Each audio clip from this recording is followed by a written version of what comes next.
This is my apartment after I came back home from Vegas. I had a convention in Vegas. I was gone the 2nd through the 7th. Came home to my apartment completely wiped out. My husband left. He left me my jewelry here in this room here. Yeah, and took everything else. So we are updating you on that story in a few. That was 2 years ago. That video, many people call it the ultimate ghosting story. We've been following Porsha Moore's story for 2 years. That was at the hardest point of her story. She came home, as you heard there, from a trip, and her then husband left with everything. And on this show, I call you family for a reason. You're my TAM family. You don't let family go. You check in on them. Well, coming up a little bit later in this hour, we have an update on Porsha to end our love week the right way. All right.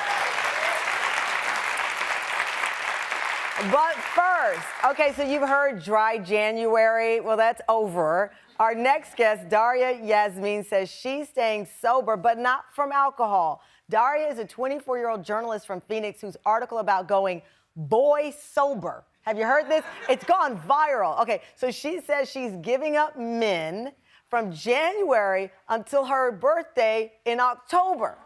According to the rules of going I can't even say it, boy sober, something my mother I'm sure wished I had done as a teenager, it's a dating cleanse. Okay, so I'm reading directly from Daria what she says she's going to do. She's going to abstain from all aspects of dating. That means no dates, talking stages, situationships, hookups, and any and everything in between. This is a big trend amongst young people these days. Let's bring out the face, the name who made it go viral, Daria Yazmiene. Come on out, Daria.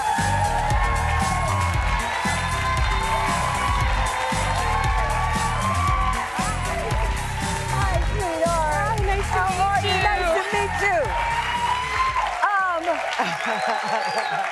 Ma'am, you have everyone now saying boy sober.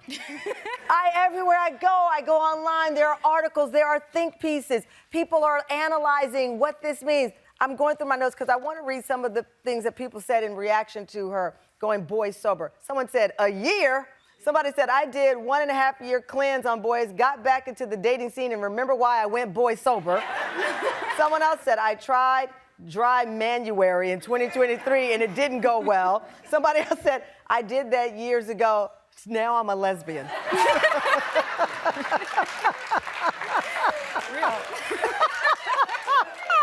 I love you so much for starting this conversation.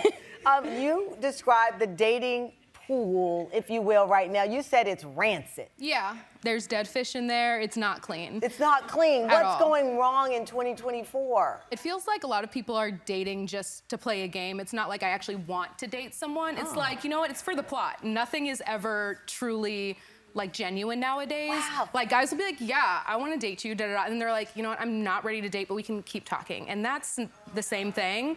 But it's honestly like, I'd rather take a little break because all of my friends are like very taken and I'm okay with that. But I'm like, you know what? I'm happy for you guys. But I'm thinking for me, I'd rather just focus on me, my career and make myself happy. Right. And then when someone's equal to me, then we can do it. Okay.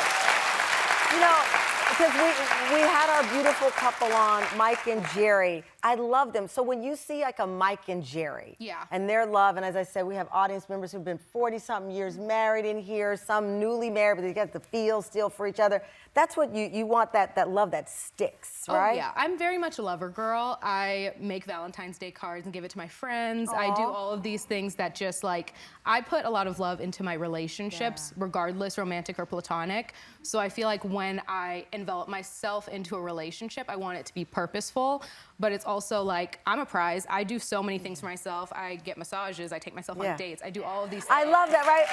Because When a lot of people read the article and they said this was like an anti-love story because you're like, okay, I'm not going to do this. I'm not going to. But you are not, this is not anti-love. Exactly. This is figuring out this complicated life. You're 24, your frontal lobe is not done. And so you want to take care of yourself. You actually shot some video of the solo date you did this past weekend. Let's play it. Hey Tamron, happy Love Week. I'm about to head on a little solo date and I wanted to take you along with me. One of the best parts about any date is the flowers and the candy that you get to take home and enjoy over the next few days. So that's what I'm doing today. I picked up some beautiful flowers. I got some roses, filler flowers, and tulips, and I'm gonna make myself a bouquet when I get home. I'm gonna pick up my favorite food to go. Let's go make these flowers. I'm ready to go. Arranging flowers is so relaxing, and then you also get a beautiful bouquet out of it. So I find this the perfect solo date activity. Oh, so pretty. I love flowers. Who doesn't love flowers? Thank you guys for joining me on my solo date, and I think I'm gonna put these aside and make another bouquet. But have a good one. Love that. Okay. I love that video because, as you know, I didn't get married into my late 40s, and I used to do that for myself. I would go to like the flower market or the grocery store, And look how well you turned out. Well, it's going okay, but we're trying to get to Jerry and Mike status. But I would make my own flowers. I did these things, and I've been very honest on this show. Around the age of 35, I did start to have anxiety because I did not want another failed relationship. And I got out of a relationship and I was like, I didn't know it was called boy sober then. I was like, I can't do it again because I need to figure out what it is that I want. And so I think that's a great thing. You do learn to focus on yourself. So you have this goal list of things that you're challenging yourself to do. Yeah. Some of the things on her list, you want to do a cooking class. Yes. So one of my friends, I love to cook. Yeah. I make homemade dumplings. I make shrimp carbonara. My mom makes fun of me for make it all the time. I love that. But I want to do a class with one of my friends. So I think we're going to go to an Italian making our own pasta class. So just finding different ways to do fun things without it having to be around drinking or around dating or things like that, and making it like, obviously there's a tequila tasting on there and I have that booked. The tequila tasting is good.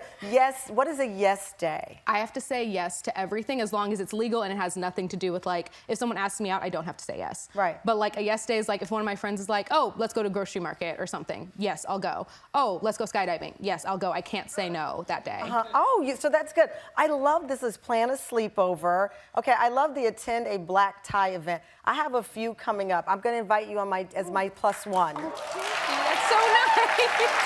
We'll figure it out. One of these things. We're going to do something together. Okay? I love it.